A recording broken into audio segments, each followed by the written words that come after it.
Hello बच्चों, I am अर्चना चौधरी। हम पढ़ रहे हैं क्लास 11th में चैप्टर 9 बायोमोलिक्यूल्स। उसमें हमारा आज का लेक्चर है how do enzyme bring about such high rates of chemical conversion. मतलब जो एंजाइम है वो केमिकल कन्वर्जन की रेट कैसे बढ़ाते हैं, ये आज का टॉपिक है। एक्चुअली जो एंजाइम होते हैं वो एक्टिवेशन एनर्जी को लो करके काम करते हैं। मतलब केमिकल जो चेंज होता है प्रोडक्ट में, जब कोई चीज प्रोडक्ट में चेंज होती है, मतलब दूसरे फॉर्म में चेंज होती है, तो उसे कुछ एनर्जी की जरूरत होती है। ठीक है, वो होती है उसकी एक्टिवेशन एनर्जी। लेकिन जब सबस्ट्रेट प्रोडक्ट में चेंज होता है तो उसे हाई एनर्जी चाहिए, और जो एंजाइम है वो कम एनर्जी में ही काम चला लेते हैं। कम एनर्जी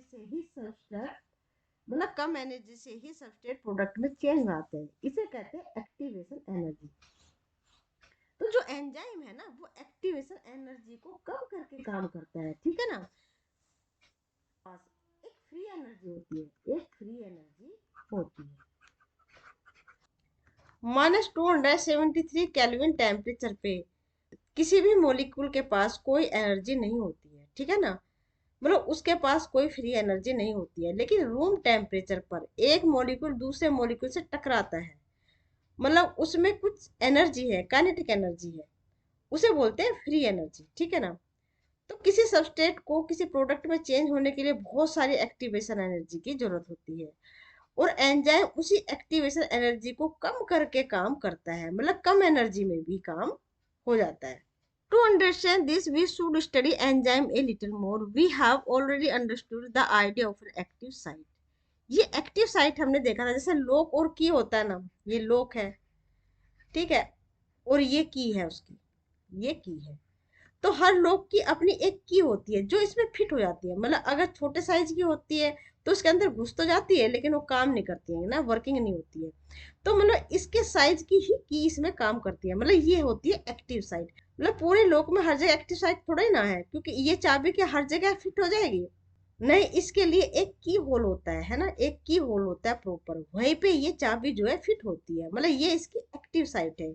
इसी तरह एंजाइम की भी अपनी एक एक्टिव साइट होती है, जहां पे कोई सबस्ट्रेट आके जुड़ता है, वो उसको बोलते हैं एक्टिव साइट। ठीक है, द केमिकल और metabolic conversion refer to a reaction. मतलब केमिकल या मेटाबॉलिक पाथवे जो भी होता है कन्वर्ट होकर कुछ दूसरी चीज बनाता है, उसे बोलते हैं product. The chemical which is convert into A product is called substrate. मतलब कोई केमिकल जो प्रोडक्ट में चेंज हो रहा होता है उसे बोलते हैं substrate. Hence enzyme protein with three dimensional structure include an active site. हमने पढ़ा था जो प्रोटीन होती है जिसकी थ्री डायमेंशनल स्ट्रक्चर होती है, उसकी अपनी एक एक्टिव साइट होती है, और वो फंक्शनल होता है, उसे बोलते हैं एक्टिव साइट। कन्वर्ट ए सबस्ट्रेट इनटू ए प्रोडक्ट। सबस्ट्रेट को एस से डिनोट करते हैं और प्रोडक्ट को पी से डिनोट करते हैं। ठीक है ना, symbolically this can be depicted as. It is now understood that the substrate S has to bind the enzyme at the active site within a given cleft or pocket। जो enzyme की जो active site होती है ना, उसमें substrate molecule fit होता है। The substrate has to diffuse toward the active site.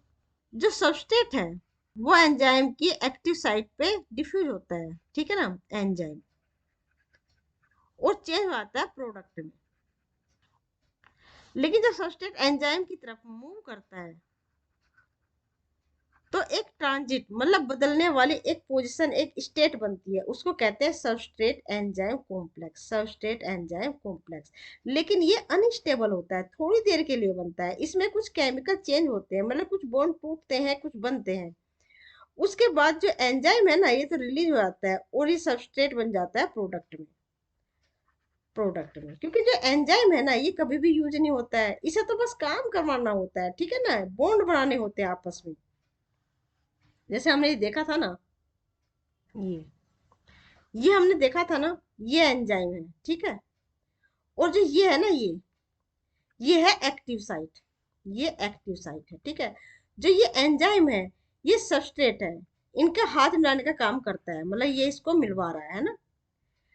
और अपने आप ही रिलीज हो जाता है, फिर एंजाइम अपने आप ये रिलीज हो जाता है, मतलब ये यूज नहीं होता है रिएक्शन में, ठीक है। There is thus an obligatory formation of enzyme substrate complex, E stand for enzyme.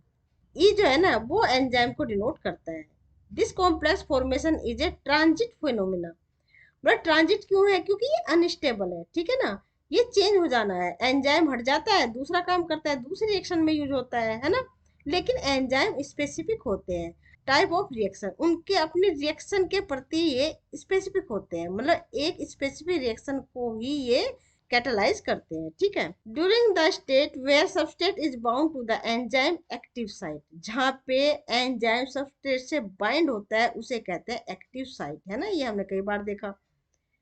A new structure of the substrate called transition state is formed very soon after the expecting bond breaking is completed।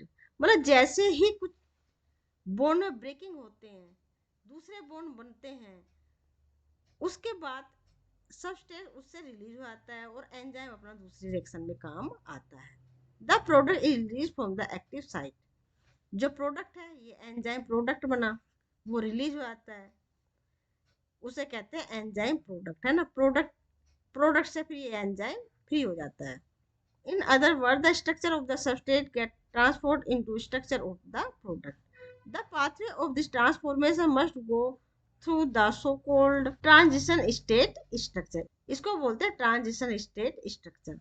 एक बात से समझते हैं, जो substrate है ना वो enzyme में फ्लो होता है, ठीक है, कहाँ, उसकी एक्टिव साइट में जाके बाइंड होता है और एक ट्रांजिट स्टेट बन जाती है, वो उसे बोलते हैं सबस्ट्रेट एंजाइम कॉम्प्लेक्स। लेकिन ये टेम्परेरी स्टेज होती है, इसमें कुछ बॉन्ड टूटते हैं और दूसरे बॉन्ड बनते हैं, मतलब एक नई फिगर सामने आती है और बनता है फिर enzyme product.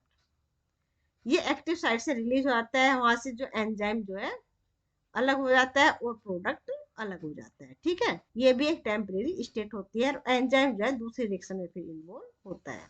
There could be many more altered structure stage between the stable substrate and the product. Implicit in this statement is the fact that all of the intermediate structure states are unstable। मतलब जितने भी इसके बीच में intermediate state बनती है वो सबके सब क्या होती है, अनस्टेबल होती है, थोड़ी देर के लिए बनती है। Stability is something related to the energy status of the molecule और the structure.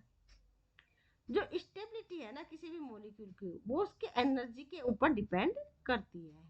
Hence, when we look at this pictorial through a graph, it look like the something as in the figure 9.4। ये figure दी है, ये दिया है, ये है y axis और ये है x एक्सिस, ये है पोटेंशियल एनर्जी, ठीक है ना।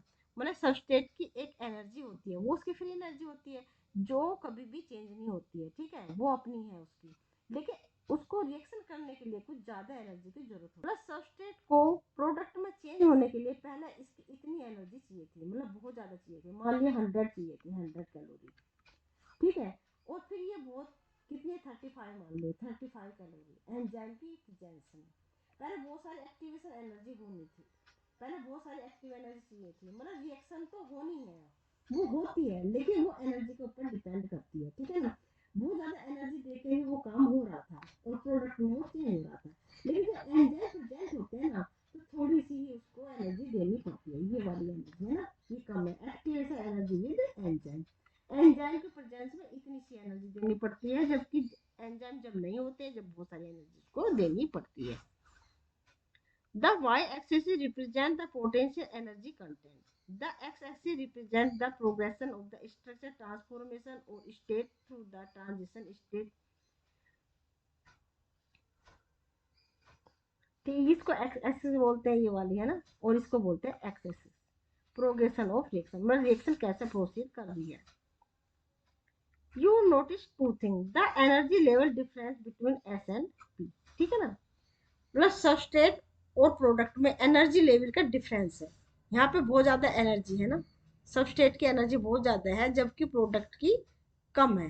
मतलब जितनी ज़्यादा है, मतलब ये सबस्ट्रेट है और ये प्रोडक्ट है, जो सबस्ट्रेट की एनर्जी ज़्यादा है प्रोडक्ट से, जितनी भी ज़्यादा है एटमॉस्फेयर में वो एनर्जी निकलनी है। तो ऐसी रिएक्शन को बोलते हैं एक्सोथर्मिक रिएक्शन। एक्सोथर्मिक रिएक्शन जिसमें प्रोडक्ट की एनर्जी सबस्टेंस से ज्यादा होती है, उसमें एनर्जी एटमॉस्फेयर में बाहर रिलीज हो जाती है। एंजाइम क्या करते हैं, इस एक्टिवेशन एनर्जी को कम करके काम करते हैं ना। मतलब जितनी उसमें लागत होती है ना, कोई भी काम हम करते हैं उसमें कुछ ना कुछ लागत होती है। बिजनेस सेटअप करते हैं तो उसमें पैसा चाहिए, है ना। मतलब बीच में जो मीडिएटर है उन्होंने उस एनर्जी को थोड़ा सा कम कर दिया है ना। मतलब किसी भी तरीके से इस तरह जो एंजाइम होते हैं वो एक्टिवेशन एनर्जी को कम करके काम करते हैं।